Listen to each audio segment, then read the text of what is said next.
Study 131. Artnet Auctions, Unmasking Speculative Velocity in the Hollowed Luxury Market, from the Objects of Affection collection. On Artnet Auctions, the Specialist Confession, and the Conversion of Contemplation into Sales Velocity.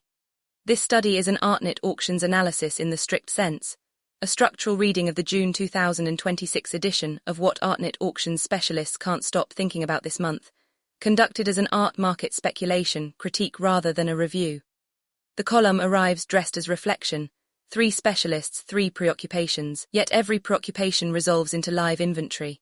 Within the PLCFA framework, this is the aura transaction in its most refined contemporary form, contemplation converted into speculative velocity, the hollowed object produced not by counterfeiting but by curation, and the archival death mandate operating in public view.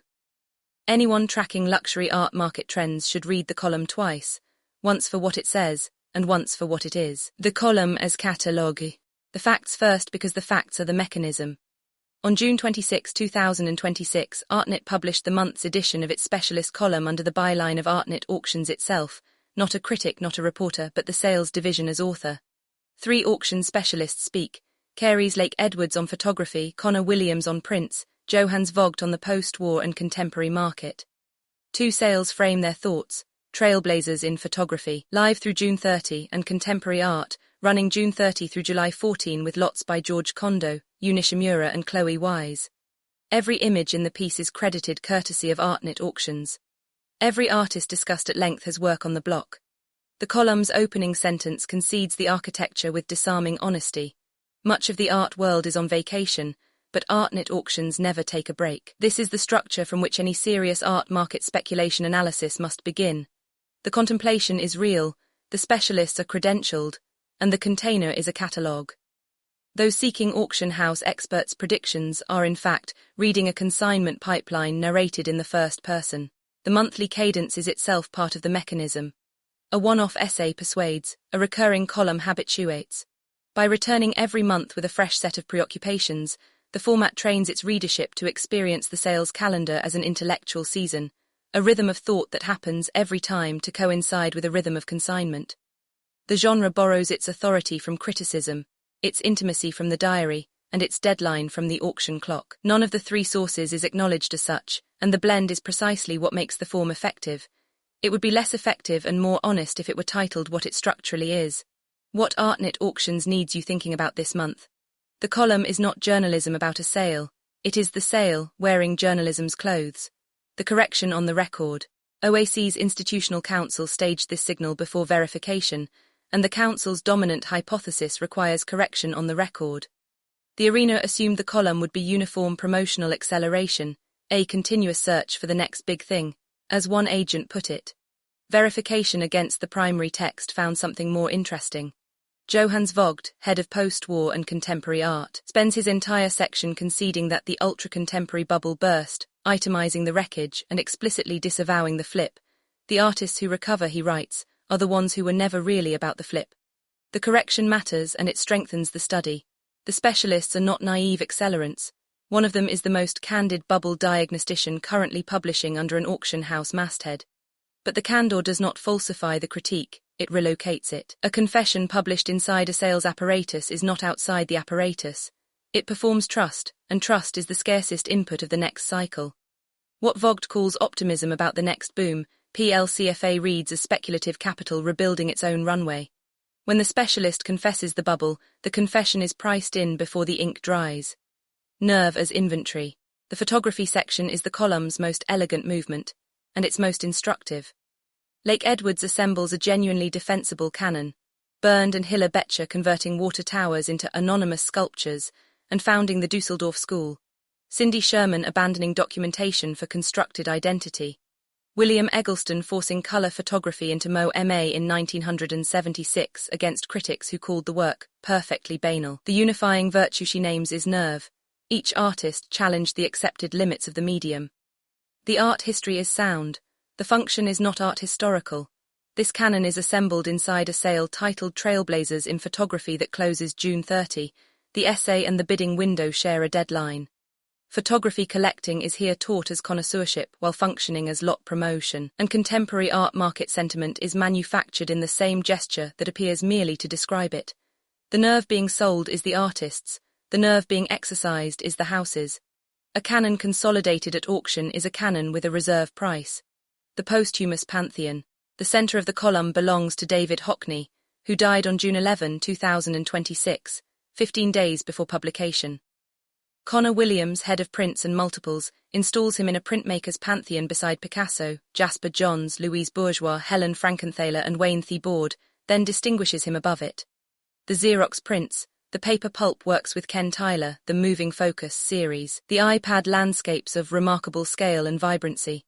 As connoisseurship, the passage is affectionate and accurate.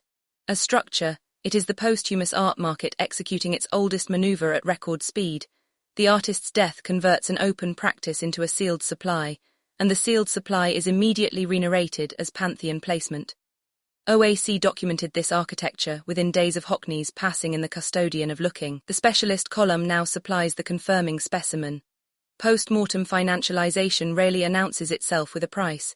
It announces itself with a eulogy that is published by a sales division. The institutional necrophagy is not the affection, it is the venue. The dead artist is the market's favorite author because he can no longer interrupt the narrative. Stacked bubbles, an anatomy. Vogt's market section deserves close reading because it is the most precise anatomy of ultra-contemporary art speculation an auction house has published. His central correction to public understanding: this was never one bubble but several, stacked on top of each other. Zombie formalism, then the wave of black figuration, then the rush on a certain kind of flippable young painting. Each crested on a few headline results and a queue of buyers waiting to resell. Each collapsed the moment the queue thinned. Canvases barely dry on the studio floor were fetching double at auction within months. This is what's driving art prices, described from inside the machine, not belief in objects but volume of participants, not valuation but queue depth. Vogt's own summary, what inflated was volume not belief, is the single most PLCFA-compatible sentence the trade press has produced this year. It concedes that art flipping was the market's engine, that the secondary art market outlook depends on resale queues rather than material singularity, and that names, built on resale alone, do not recover, they simply fall away. The terminal speculation thesis, stated by its beneficiary.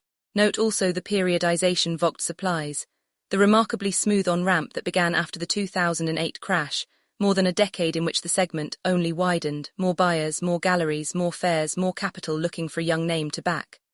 This is a supply-side history of taste. In it, the collector does not discover the young painter. Capital discovers a shortage of young painters and manufactures a discovery apparatus to fill it. When the correction came, it did not falsify anyone's aesthetic judgment, because aesthetic judgment was never the load-bearing element. The cue was. Any analysis of what's driving art prices that begins with the artwork is, on this evidence, beginning in the wrong place.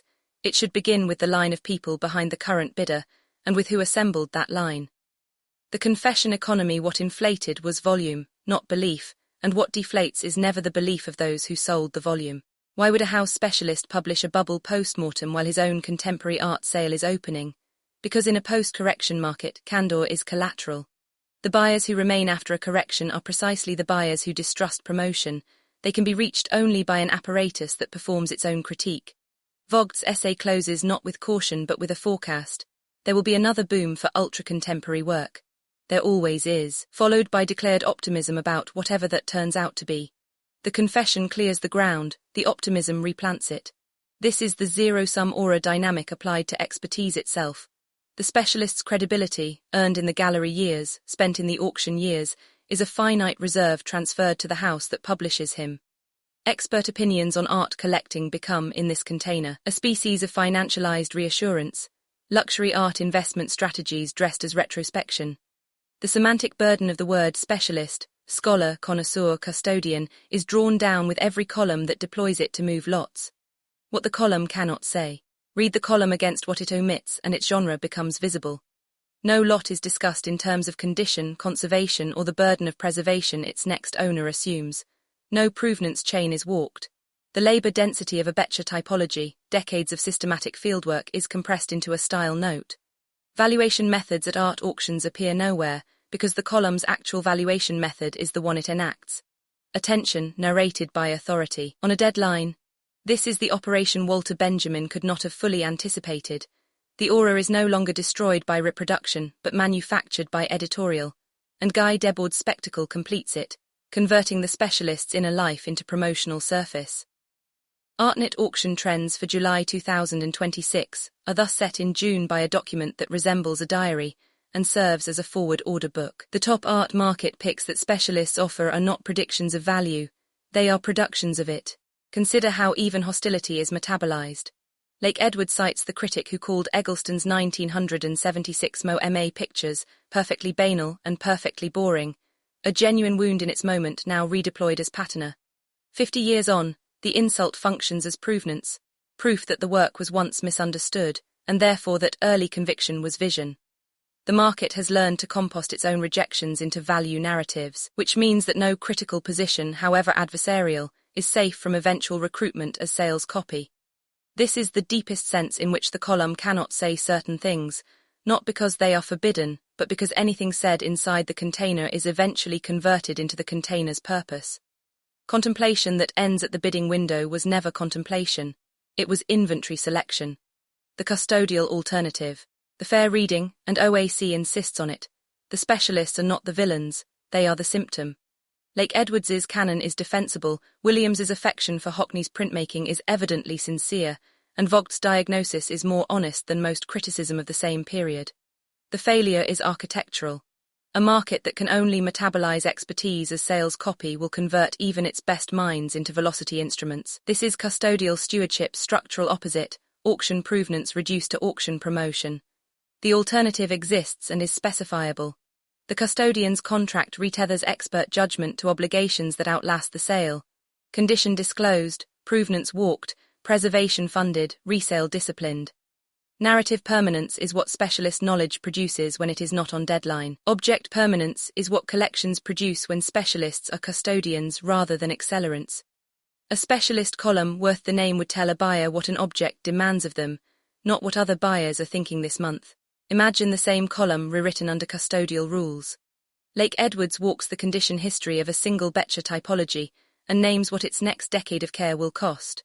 Williams explains which Hockney print states are archivally fragile and why the iPad works pose a preservation problem no previous print medium has posed. Vogt tells prospective buyers of a condo or a Nishimura, not where sentiment is heading, but what documentation should accompany the object when it changes hands. Every one of those essays is within the demonstrated competence of its author. None of them accelerates a sale, which is why none of them will be commissioned, and why OAC publishes the genre the auction apparatus structurally cannot. Coda. The June column ends with Vogt's optimism about a boom whose parameters, which names, which materials, are not yet known. That sentence is the whole apparatus in miniature. The next bubble is already an object of affection, sight unseen, while the objects themselves wait to learn whether they will be loved or merely traded. Market analysis of this kind will recur monthly, so will the column. OAC's position is fixed. What specialists cannot stop thinking about is the market, and what the market cannot stop consuming is thought itself. The correction of that appetite, the reconversion of contemplation into custody, is the only art market trend worth accelerating. The next bubble is already loved, sight unseen, the objects fully visible are still waiting. Authored by Christopher Banks, anthropologist of luxury, critical theorist and founder Objects of Affection Collection Office of Critical Theory and Curatorial Strategy, 469 Fashion Avenue, 12th floor, New York, NY 10000. And 18 related OAC studies continue through the framework with these related analyses from the collection's archive. On post-mortem markets, the custodian of looking, what David Hockney's death reveals about the architecture of post-mortem necrophagy on structural captivity. Structural captivity of material singularity. On the Aura transaction, Taylor Swift-Travis Kelce wedding, Dior's hollowed object and speculative velocity exposed on institutional necrophagy.